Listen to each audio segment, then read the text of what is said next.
Il s'agit d'inscrire le périscolaire comme service public de proximité qui touche au bien-être des enfants et à la qualité de vie des familles. Il s'agit de lutter contre les inégalités scolaires, les inégalités sociales, en permettant à toutes les familles, à tous les enfants d'accéder à des activités éducatives auxquelles certains enfants ne peuvent pas avoir accès autrement que dans ce cadre. Les constats partagés sur l'organisation actuelle mettent en avant des horaires considérés comme trop rigides, un temps d'accueil morcelé, difficile à investir par les équipes d'animation, un temps assimilé à la garderie et peu fréquenté, notamment sur sa deuxième partie et notamment dans les écoles REP et REP+.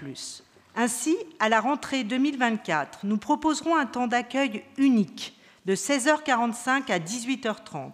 L'amplitude horaire globale reste inchangée, mais avec la possibilité d'un départ échelonné pour répondre aux besoins de souplesse et de s'adapter à la diversité des organisations familiales. Il s'agit d'une forte demande des familles sur la possibilité de pouvoir venir chercher leurs enfants de façon moins rigide.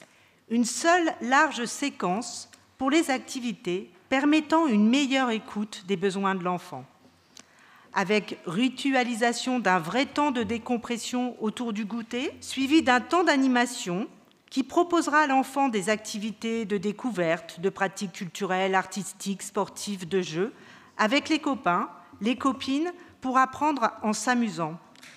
Ou alors, un moment pour l'enfant lui-même, dans un espace calme, serein, sécurisant, propice à la détente, où l'enfant pourra se poser, lire, pratiquer des activités plus calmes, réviser ses leçons, en autonomie, ou sous la responsabilité d'un adulte. À partir de 17h45 pour les maternelles et de 18h pour les élémentaires, les parents disposent de 30 à 45 minutes pour venir chercher leur enfant et peuvent ainsi prendre le temps d'échanger avec des animateurs. La nouvelle formule des accueils périscolaires du soir a été conçue pour permettre à toutes les familles lyonnaises d'y accéder, quel que soit leur revenu.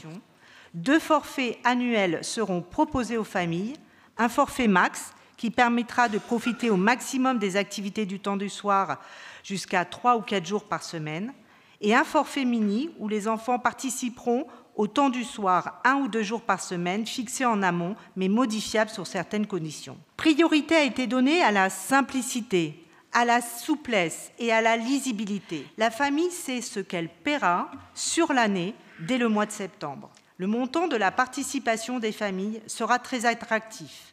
Les tarifs seront volontairement très accessibles, avec une attention particulière portée aux familles modestes, tranches 1 et 2 du quotient familial municipal, qui représente 50% des familles d'enfants scolarisés, pour lequel un bouclier tarifaire est mis en place. Notre nouvelle formule offrira à plus de 60% des enfants en QF1, QF2, QF3, la possibilité d'accéder à une large séquence d'accueil de loisirs du soir pour un tarif économique entre 1 et 8 € par mois jusqu'à 4 soirs par semaine. La nouvelle tarification, comme j'ai dit, sera progressive pour les différentes tranches de QF et sera plus avantageuse pour toutes les familles inscrites aujourd'hui sur le temps après la classe et le temps de la fin d'après-midi, au moins 1 soir par semaine.